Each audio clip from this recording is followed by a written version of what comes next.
Hello student, welcome to my YouTube channel way to education. और आज के lecture में मैं जो टॉपिक डिस्कस करूंगा वो है एसी फंडामेंटल्स। ठीक है। अभी तक प्रीवियस जितने भी लेक्चर्स थे वहां पर हमने डायरेक्ट करंट की बात की या डीसी का बात किया, करेक्ट। और अब हम एक न्यू टाइप ऑफ करंट यहाँ पर डिस्कस करने जा रहे हैं, जिसको हम कहते हैं अल्टरनेटिंग करंट। अब क्वेश्चन ये है कि why it is known as alternating current, what is the meaning of this alternating. तो जैसा कि आप यहाँ पर डायग्राम में देख सकते हैं, इस वेवफॉर्म में देख सकते हैं, यहाँ पर मैंने एक साइनोसॉइडल वेव बनाया है। ये किस तरह का वेव है? This is basically sine wave, correct. तो साइन वेव को अगर हम ऑब्जर्व करें, ठीक है, आपने मैथ में भी पढ़ा है, साइन वेव को ऑब्जर्व करें तो साइन की वैल्यू जीरो पे क्या होती है? At angle zero, suppose this is, अगर इसको मैं ले लेता हूँ theta, if this is theta और ये मैग्नीट्यूड है इसका, ठीक है, तो इसको मैं एम्पलीट्यूड ले लेता हूँ ए, ठीक है। तो अगर मैं यहाँ पर देखूं, अगर मैं आपसे ये पूछूं कि what is the value of sine theta, तो आप कहेंगे sine theta value is equal to zero. And what is this? This is what is the value of theta is equal to 90 degree, और we can say in the radian what is the value of sine pi by two. तो sine pi by two is the maximum value, ठीक है। तो इसको मैं क्या कर रहा हूँ, साइन पाई बाई टू की मैक्सिमम वैल्यू कितनी ले लेता हूँ? 1, करेक्ट। और अगर मैं आपसे पूछूं कि what is the value of sine पाई, यहाँ पे क्या आता है? पाई, ठीक है। पीरियोडिसिटी, पीरियोडिक एक वेव फॉर्म है, तो साइन पाई की वैल्यू क्या आ जाएगी? जीरो। और similarly this value, this means pi by two plus pi, pi by two plus pi, so this is coming out to be 3 pi by two. तो 3 pi by two पे sine की value क्या आ रही है? -1, ठीक है। नेगेटिव में है, ये भी मैक्सिमम है बट नेगेटिव में है। इसी तरह से आप यहां पर देखेंगे तो फिर से वैल्यू जीरो है, करेक्ट। तो जीरो से हम स्टार्ट हुए, जीरो पे गए, और यहाँ पे वैल्यू क्या है? 2 पाई। सो ये क्या चीज हमें बता रही है? ये बता रहा है कि this waveform is periodic. First point, this waveform is periodic means it completes it's time period every cycle in the time period of 2 pi, t is equal to 2 pi, 2 pi time में ये अपनी periods को complete कर रहा है, correct. दूसरा चीज अगर मैं देखूं तो इसका जो मैग्नीट्यूड है, जो ये है amplitude, this changes with respect to time, ये चेंज हो रहा है। तो एसी को हम कैसे डिफाइन कर सकते हैं? AC means the magnitude as well as direction, the magnitude and direction changes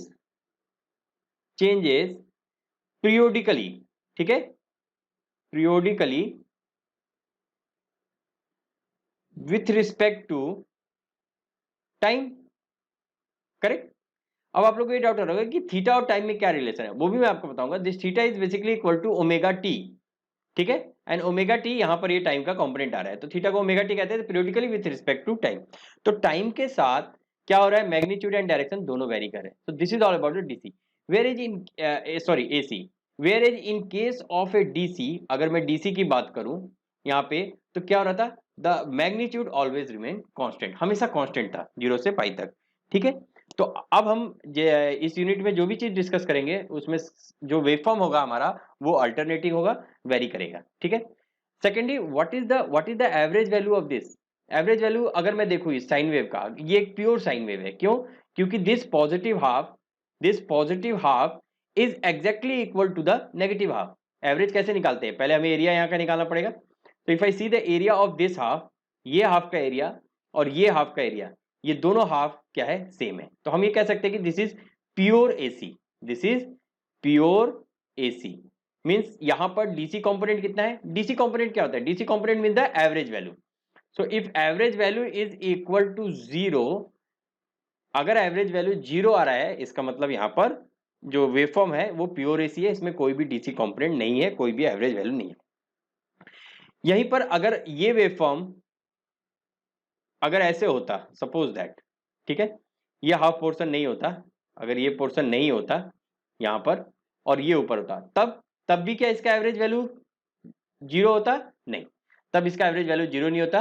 और आप लोगों ने बहुत जगह पढ़ा है, जैसे 12th में पढ़ा, तो ये जो रेक्टिफाइड सिग्नल है, तो यहां पर एवरेज वैल्यू जीरो नहीं है। तो ऐसा नहीं है कि ये एसी नहीं है, दिस इज ऑल्सो एसी, ये भी एसी है, but this is AC with DC, with some DC value. Why? क्योंकि अगर इसका मैं एवरेज वैल्यू निकालू तो वो जीरो नहीं आएगा, वो कुछ आएगा। तो this is AC, not pure AC, this is AC, this is also alternating, ठीक है, but with some DC value with some average value. Correct? So this is about the AC fundamentals. I am here defining the AC current, alternating current. अब दूसरा question ये आता है कि alternating current की हमें जरूरत क्या है. करेक्ट. तो सबसे बड़ा एडवांटेज तो ये है एसी करंट का कि द एसी करंट और वोल्टेज कैन बी इंक्रीज्ड और डिक्रीज बाय यूजिंग ट्रांसफार्मर. ठीक है, आपने पढ़ा होगा step up and step down transformer. तो हम एसी वोल्टेज और करंट को ट्रांसफार्मर यूज करके इजीली इंक्रीज और डिक्रीज कर सकते हैं. एक तो पहला एडवांटेज ये है. ठीक है, ये चीज हम डीसी में पॉसिबल नहीं है. दूसरा क्या है, AC generators are easily to construct, or we can say simpler in construction, easily to construct, या फिर हम ये भी कह सकते हैं simpler in construction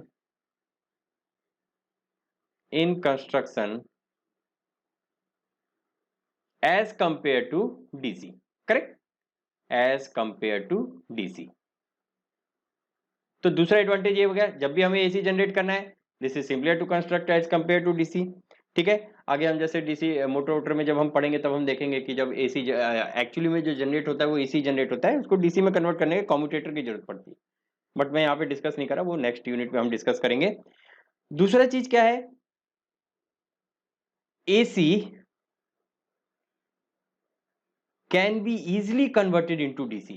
भाई वाह, इसका मतलब ये है कि अगर हमें डीसी चाहिए तो हम एसी से डीसी बना सकते हैं. इजी है, कंस्ट्रक्शन में इजी है. तो ये सब एडवांटेज होने के कारण due to this some of this advantage we basically prefer the AC. इसलिए आपके यहाँ जो सप्लाई भी आती है वो भी हम एसी में लाते हैं. क्यों? क्योंकि वोल्टेज और करंट इंक्रीज डिक्रीज कर सकते हैं, तो उससे हम लॉसेस बहुत कम कर लेते हैं. करेक्ट, ईडी करंट लॉस आपने पढ़ा होगा, तो वो बहुत कम हो जाता है. वोल्टेज की वैल्यू को इंक्रीज करके करंट डिक्रीज कर देते हैं. उसी तरीके से कंस्ट्रक्शन वाइज बहुत ईजी है. और तीसरा चीज, जब भी हमें डीसी की जरूरत है हम उसको इजीली कन्वर्ट भी कर सकते हैं. तो ये सब एडवांटेज है एसी का. ठीक है. अच्छा, एक चीज और है, कई बार हमारे दिमाग में ये आता है कि एसी सिग्नल वही सिग्नल है जो साइन वेव है. ठीक है, अगर ये साइन वेव है तो ये एसी है. ऐसा नहीं है. अगर एक स्क्वायर वेव भी अल्टरनेटिंग वेरी कर रहा है, अगर मान लीजिए ये स्क्वायर वेव है तो ये भी अल्टरनेटिंग करंट है. दिस इज आल्सो अल्टरनेट तो कर रहा है ना, positive negative positive.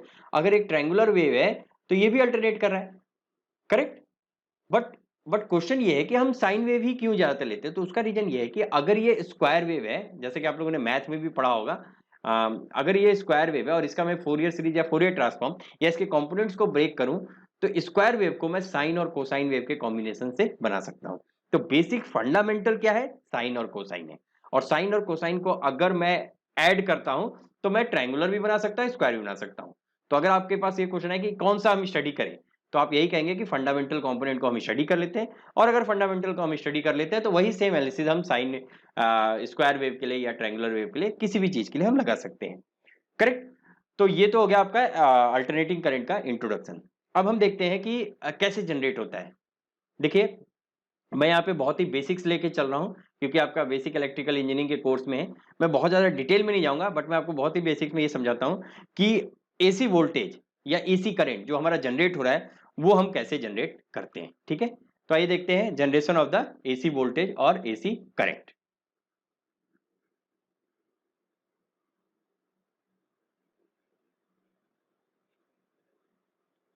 Generation of AC voltage. तो देखिए, एसी वोल्टेज का जो जनरेशन है, बेसिकली जो लॉ है इसमें, जो प्रिंसिपल हम यूज करते हैं जिसके कारण हम एसी वोल्टेज की जनरेशन को समझ सकते हैं, that is Faraday's law of electromagnetic induction. और अगर आपने 12th में ये पढ़ा होगा अच्छे से तो आपको इजीली पता होगा कि इलेक्ट्रोमैग्नेटिक फैराडे लॉ क्या था. तो मैं यहाँ पे थोड़ा सा बता देता हूँ. फैराडे लॉ क्या कह रहा है कि अगर किसी मैग्नेटिक फील्ड में, अगर कोई भी एक मैग्नेटिक फील्ड है, मान लीजिए ये मैग्नेटिक फील्ड है. ठीक है, आप this is permanent magnet, so this is north pole और we can say this is north. Correct. तो अगर ये कोई भी मैग्नेटिक फील्ड है और इस मैग्नेटिक फील्ड में अगर मैं कॉइल को रोटेट कर रहा हूं, ठीक है, क्या रोटेट कर रहा हूं, किसी भी कॉइल को रोटेट कर रहा हूं, ये कॉइल को अगर रोटेट कर रहा हूं तो क्या होगा, इस कॉइल में there is a change in the flux in the magnetic field, ये मैग्नेटिक फील्ड का डायरेक्शन है, करेक्ट।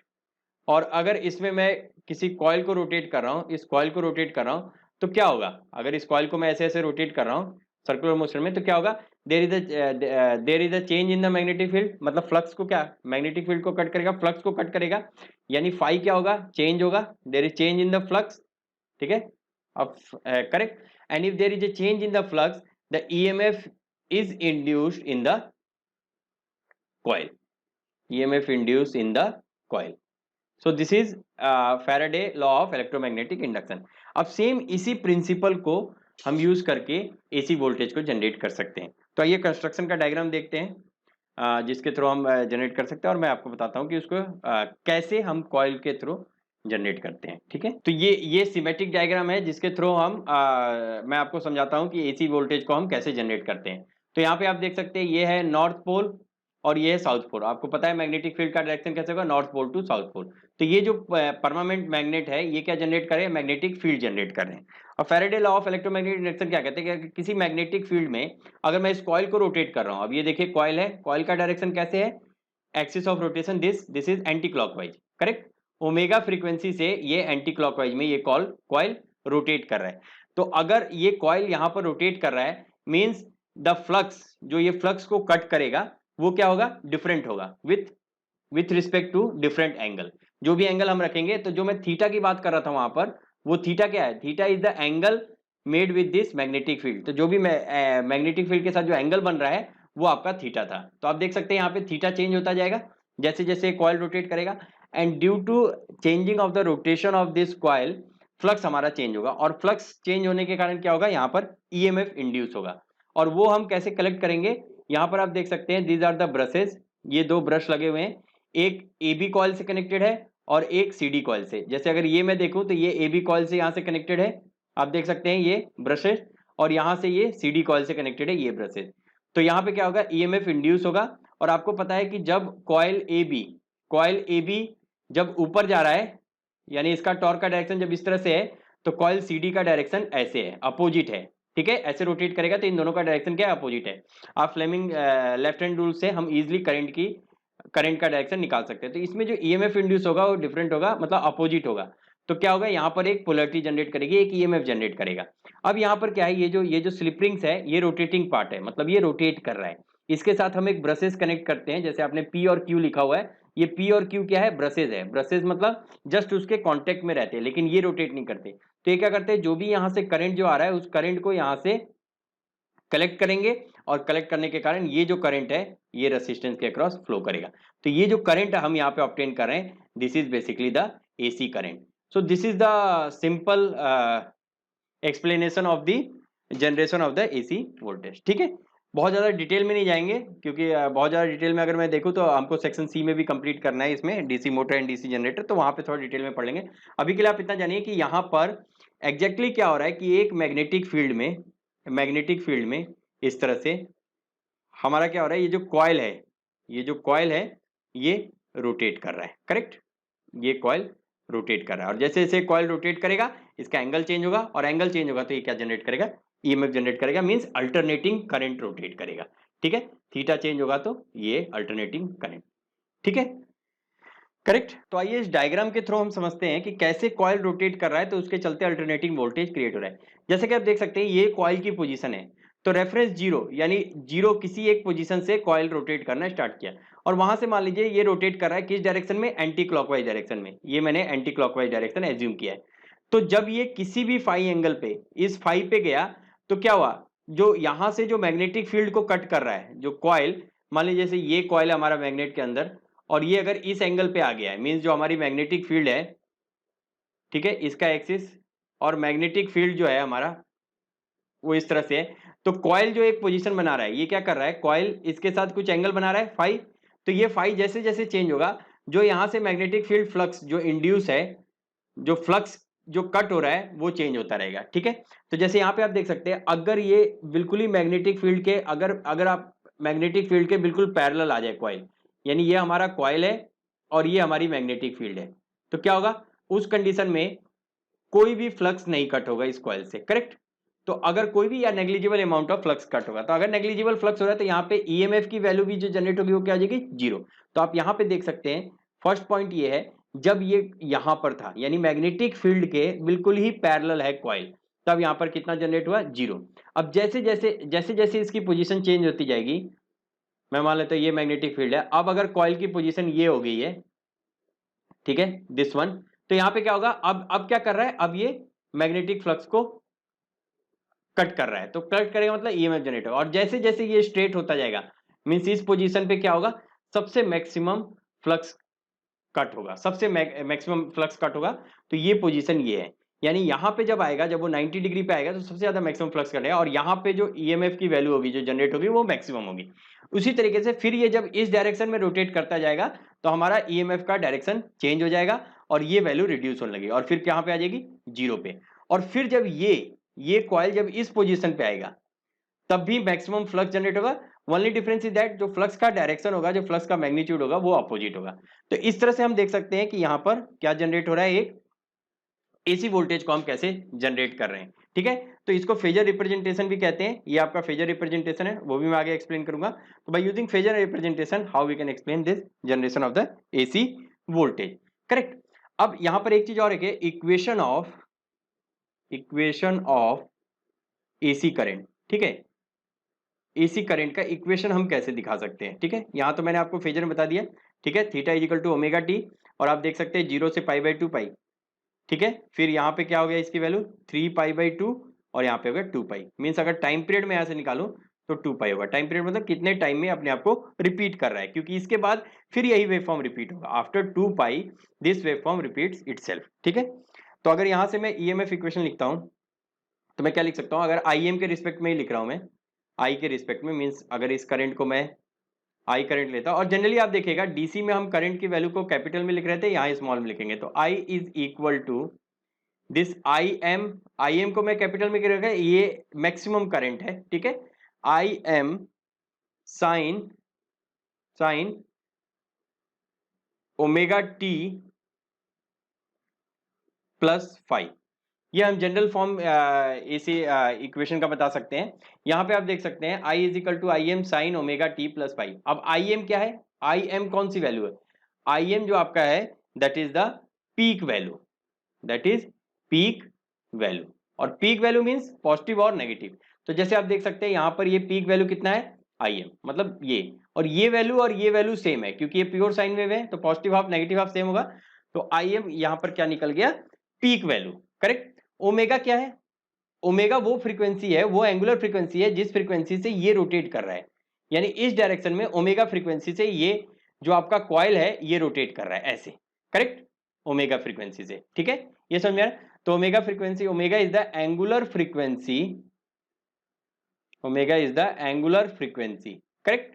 और इसको आप ऐसे भी रिप्रेजेंट कर सकते हैं, एंगुलर फ्रीक्वेंसी है मींस आपको पता है 2 pi F, so omega is also equal to 2 pi F, ठीक है।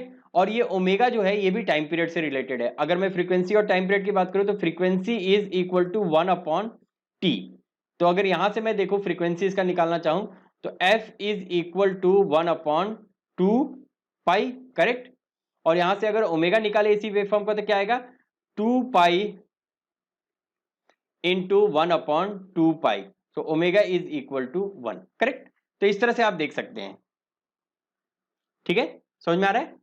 2 पाई एफ हमारा ओमेगा 2 पाई एफ हो गया, एफ की वैल्यू 1 अपॉन टी होती है, तो t is equal to t की वैल्यू यहाँ पे कितना है 2 पाई, तो 1 अपॉन 2 पाई पुट कर दिया तो ओमेगा की वैल्यू आ गई 1, तो ओमेगा। अब ये फाई क्या है, व्हाट इज दिस फाई। अगर मैं इनिशियली जो ये फेजर है इनिशियली ये लेता हूं कि मेरा फाई जो है बिल्कुल ही मैग्नेटिक फील्ड के साथ जीरो एंगल बना रहा है, तो हमारी फाई की वैल्यू क्या आ जाएगी, जीरो हो जाएगी। अगर मैं इनिशियल केस में ले रहा हूं कि जो मेरा कॉइल है वो मैग्नेटिक फील्ड के साथ थीटा एंगल बना रहा है या फाई एंगल बना रहा है, तो ये क्या हुआ, इनिशियली कॉइल इस पोजीशन पे था, तो सारी की सारी एनालिसिस हम यहीं से स्टार्ट करेंगे। तो उस केस में फाई की जो भी वैल्यू होगी वो आ जाएगी, ठीक है। तो जैसे आप देख सकते हैं अगर फेजर यहाँ जीरो से स्टार्ट हो रहा है, जीरो से, तब तो मैं कह सकता हूं कि यहाँ पर फाई की वैल्यू क्या है, जीरो है, ठीक है। अब इसको फाई नहीं, इसको थीटा, तो फाई की वैल्यू यहां पर क्या है, 0 है। अगर यही वेव फॉर्म यहां से स्टार्ट होता, यहां से मान लीजिए यहां से स्टार्ट होता, तब मैं क्या कहता कि ये 0 से स्टार्ट नहीं हो रहा है, ये कहां से स्टार्ट हो रहा है, यहां पर कुछ भी वैल्यू हो सकती है, ठीक है। पाई/2 से थोड़ी सी कम वैल्यू है, तो मान लेता हूं मैं ये हो गया पाई/4 वैल्यू है, तो मैं कह सकता हूं कि यहां पर पाई/4 से स्टार्ट हो रहा है, इसलिए यहां पर फाई की वैल्यू क्या होगी, पाई/4। लेकिन इस वेवफॉर्म के लिए कहां से 0, तो 0 होगा। तो फाई क्या हम एक्सप्लेन कर सकते हैं, phi is the initial phase of the phasor, initial phase of the phasor, ठीक है। इनिशियली कहां से स्टार्ट हो रहा है, ठीक है। डीसी में ये चीज मैटर नहीं करता था, डीसी में क्योंकि 0 से लेकर इंफिनिटी तक सेम भी वैल्यू थी, तो वहां मैटर नहीं करता था कि कब से स्टार्ट है। लेकिन अगर यहां पे मैं देखूं तो 5 मैटर करेगा, ठीक है। अगर आपको पावर निकालना है यहां पर, तो मल्टीप्लीकेशन जब आप करेंगे तो इंस्टेंटेनियस में देखिए यहां पर कुछ वैल्यू है लेकिन यहां पे 0, तो इसका पावर 0 हो जाएगा। तो वो सारी चीजें हैं, अभी आगे हम फेजर डायग्राम में भी एक्सप्लेन करेंगे वो सारी चीजें। तो इस तरह से आप देख सकते हैं। तो ईएमएफ इक्वेशन जो आपका है एसी का, उसको हम ऐसे रिप्रेजेंट करते हैं, ठीक है। अब यहाँ पे कुछ चीजें और डिफाइन करनी है, वन बाय वन मैं डिफाइन करता हूँ। सबसे पहले मैं डिफाइन करता हूँ टाइम पीरियड, ठीक है। टाइम पीरियड क्या है यहाँ पर, तो टाइम पीरियड क्या है, time period is the time in which it completes is one cycle. जैसे मान लीजिए अगर इस वेवफॉर्म की मैं बात करूं, तो ये वेवफॉर्म 0 से 2 पाई के बीच में अपनी एक साइकिल कंप्लीट कर रहा है, करेक्ट। अब यहां से अगर आगे देखें तो यही बार बार रिपीट होगा, ठीक है। तो time period is the time required to complete one cycle, that is the time period.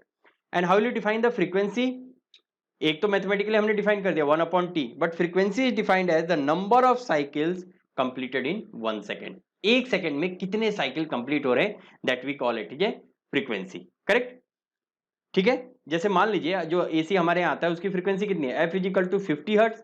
तो 50 हर्ट्ज का मतलब क्या हुआ, उसका टाइम पीरियड कितना हो जाएगा, time period is equal to 1/f, so that is 1/50, so this is coming out to be 20 milli second.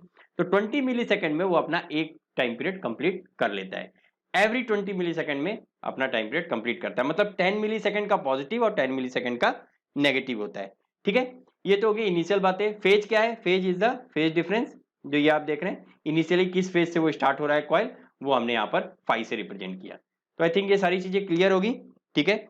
अब यहाँ पर दो चीजें बहुत इंपॉर्टेंट है, एक है आरएमएस और एक है आपका average value. RMS, average, form factor and peak factor, this four terms I am going to explain. RMS value, average value, form factor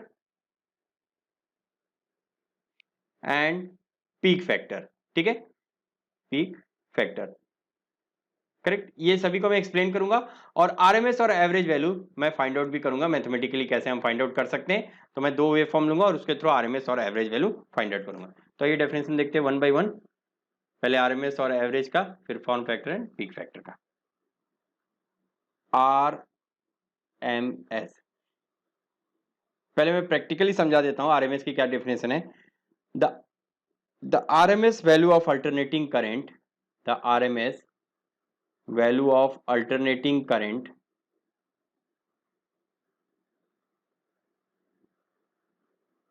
alternating current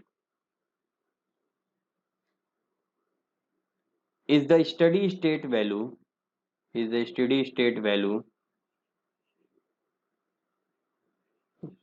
state value of current or voltage maybe, but we are basically talking about current, of current which if passed, which if passed through a circuit, through a circuit, RC circuit or any type of circuit, produces a same amount of heat, produces a same amount of heat, amount of heat as produced by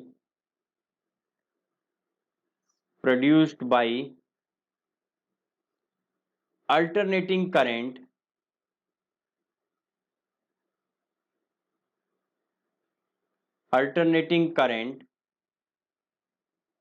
flowing through the same circuit, flowing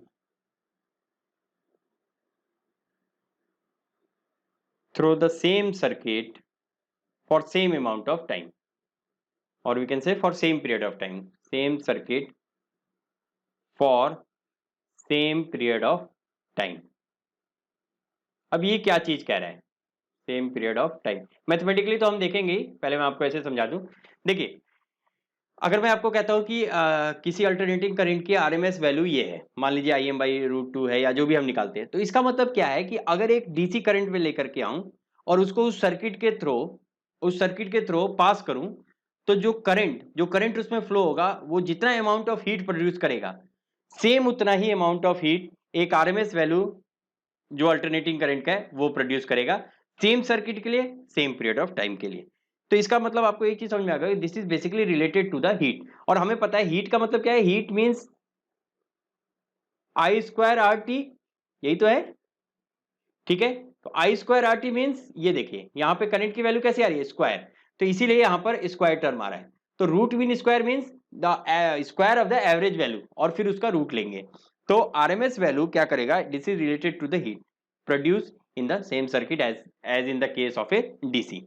mathematically अगर मैं इसको represent करूं, तो mathematically मैं define कर देता हूं। मान लीजिए अगर ये मेरा एसी करंट है, I is equal to IM sine omega t, for simplicity मैं एज्यूम कर रहा हूं कि फाई जो है वो मेरा अभी 0 है, तो I is equal to IM sine omega t. तो इसका अगर मुझे रूट मीन निकालना है, अब IM साइन ओमेगा टी मतलब ये वेवफॉर्म कैसा है, कुछ इस तरह का है, ठीक है, करेक्ट, जैसे मैंने अभी आपको दिखाया साइनोसाइडल है। तो यहाँ पे हो गया 0, ये हो गया पाई, ये हो गया 2 पाई, ये हो गया 3 पाई, सिंपली अगर हमने ऐसा मान लिया तो यहाँ पे मैं क्या कह सकता हूँ कि देखिए रूट मीन स्क्वायर, स्क्वायर सबसे पहले क्या करना है, स्क्वायर करना है, फिर उसका मीन करना है, और फिर उसका रूट लेना है। तो ये जो आई है इसका पहले मुझे क्या करना पड़ेगा, स्क्वायर, तो इसका मैंने स्क्वायर कर दिया, करेक्ट, ये देखिए स्क्वायर हो गया। फिर उसके बाद मीन निकालना है, मीन कैसे निकालते हैं, अब देखिए इसका अगर स्क्वायर है, स्क्वायर कर दिया इस वेवफॉर्म का, तो मीन वैल्यू क्या आता है, एवरेज वैल्यू होता है ना इसका, जो भी है इसका एवरेज वैल्यू, तो स्क्वायर होगा तो दोनों सेम आएगा। तो एवरेज वैल्यू कैसे निकालते हैं, 0 टू मान लीजिए 0 to 2 pi I², correct, I² d theta upon, इसका टोटल एवरेज यहां तक ले रहे हैं हम लोग, तो इसको क्या लिखेंगे 2 पाई, ठीक है, ये इसका एवरेज वैल्यू हो गया और इसका स्क्वायर हो गया। और उसके बाद क्या लेना है, स्क्वायर निकाल दिया मैंने, पहले स्क्वायर कर दिया, ठीक है, फिर मैंने इसका मीन निकाल दिया, मीन मतलब इसका एवरेज जो इंटीग्रेशन करके निकाला अपॉन 2 पाई। आप एवरेज कैसे निकालते हैं, मान लीजिए अगर 10 स्टूडेंट्स है, उनके मार्क्स दे रखे हैं, तो आप क्या करते हैं, 10 स्टूडेंट्स के मार्क्स को ऐड करते हैं और डिवाइडेड बाई 10 करते हैं। तो वही चीज मैंने किया यहाँ पर, इसका एरिया और इसका एरिया लिया, जो कि ये ऊपर ऊपर आप देख सकते हैं, ये एरिया मैंने निकाला, और उसके बाद उसको टोटल टाइम पीरियड जितना दूर लिया था उस इंटरवल से डिवाइड कर दिया, दैट इज 2 पाई। तो ये तो निकल गया मीन। अब इसका क्या करना है हमें, इसका हमें करना है रूट। तो ये हो जाएगा आपका, this is I, this is I RMS value. तो ये अभी हम देखेंगे, इसको डिफाइन भी करेंगे और एक न्यूमेरिकल भी सॉल्व करेंगे, तो और भी इजी हो जाएगा। अब यहीं पे हम देखते हैं कि एवरेज वैल्यू क्या होता है। ये तो हमने आरएमएस और आरएमएस वैल्यू निकालने की जरूरत की पड़ी, आरएमएस वैल्यू इसलिए निकालना पड़ा क्योंकि अल्टरनेटिंग में अगर हम एवरेज वैल्यू देखें तो वो 0 आता है, तो हमें कोई इन्फॉर्मेशन मिलेगा ही नहीं। अगर मैं एक प्योर साइन वेव का एवरेज वैल्यू निकालता हूं तो वैल्यू क्या आएगी, पूरे टाइम पीरियड के लिए उसकी वैल्यू आएगी 0, तो वहां से कोई इन्फॉर्मेशन कन्वे नहीं हो रहा, इसलिए हम हमेशा आरएमएस वैल्यू निकालते हैं। और जितने भी इलेक्ट्रोमैकेनिकल जो डिवाइस हम यूज करते हैं उसमें बेसिकली क्या होता है, हीटिंग इफेक्ट में जो डिवाइस यूज होता है, तो उसमें जो करंट मेजर होता है, जो भी चीज होता है, वो I² के बेसिस पे होता है, इसलिए आरएमएस वैल्यू बहुत ही इंपॉर्टेंट है। दूसरा चीज देखते हैं एवरेज वैल्यू क्या है, what is average value, correct. तो एवरेज वैल्यू को हम कैसे डिफाइन कर सकते हैं, इसको भी मैं डिफाइन कर देता हूं, it is the value of alternating current, it is the value of alternating current, it is the value of alternating current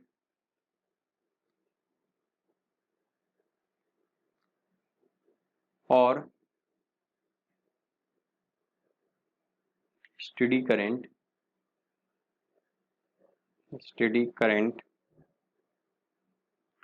which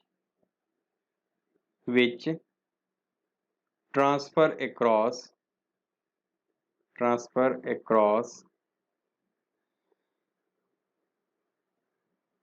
any circuit, the same amount of charge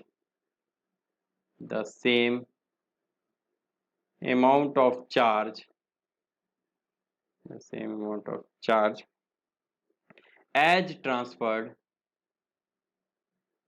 by DC. Correct. तो this is basically related to the charge.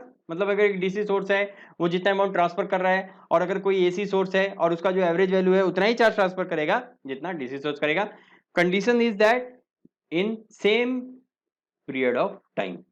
ठीक है. तो ये तो definition हो गया इसका practical point of view से. अब एवरेज वैल्यू हम कैसे निकालते हैं. मान लीजिए अगर ये मेरे पास साइन वेव है, इसका एवरेज वैल्यू क्या हो सकता है. सिंपली मैं यही कहूंगा जैसे मैंने ऊपर निकाला, इन दोनों का एरिया हम निकालेंगे, area under this curve and area under this, और एरिया से निकालने के बाद टोटल टाइम इंटरवल से क्या करेंगे, डिवाइड कर देंगे. तो यहाँ पे एवरेज वैल्यू अगर इसके लिए मुझे डिफाइन करना है तो आई एवरेज में क्या कह सकता हूँ, I average is equal to total time period क्या है 0 to this 2 pi, this pi 0, so total 1/2 pi, this is the total time interval from 0 to 2 pi I d theta. अगर ये थीटा है और ये आपका करंट I है. ठीक है. अभी हम इसको और भी एक न्यूमेरिकल के थ्रू समझते हैं, क्योंकि आपके पेपर में न्यूमेरिकल आता है और एवरेज वैल्यू और आरएमएस वैल्यू को वहाँ पे निकालने का था. लेकिन उससे पहले मैं आपको फॉर्म फैक्टर और पीक फैक्टर एक्सप्लेन कर देता हूँ, और उसके बाद हम फिर इस पर न्यूमेरिकल लेंगे. तो फॉर्म फैक्टर क्या होता है. फॉर्म फैक्टर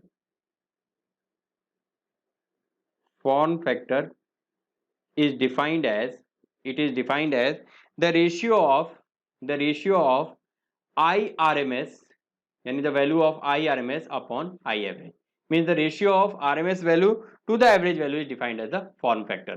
और AC के लिए अगर आप फॉर्म फैक्टर कैलकुलेट भी कर सकते हैं, that is coming out to be 1.11 means sine wave के लिए, for sine wave AC. Correct. So what is the significance of this form factor. This form factor basically define the what is the ratio of that RMS value, मतलब RMS value कितना है average value के comparison में. ठीक है. और एक चीज और यहाँ पे बहुत ही इंपॉर्टेंट है, that is the peak factor. ठीक है. Peak factor. तो पीक फैक्टर को हम कैसे डिफाइन कर सकते हैं, KP is equal to I max upon I RMS, means this is the ratio of maximum value of the current to the RMS value. और इसका एडवांटेज क्या है, सिग्निफिकेंस क्या है, this is used to major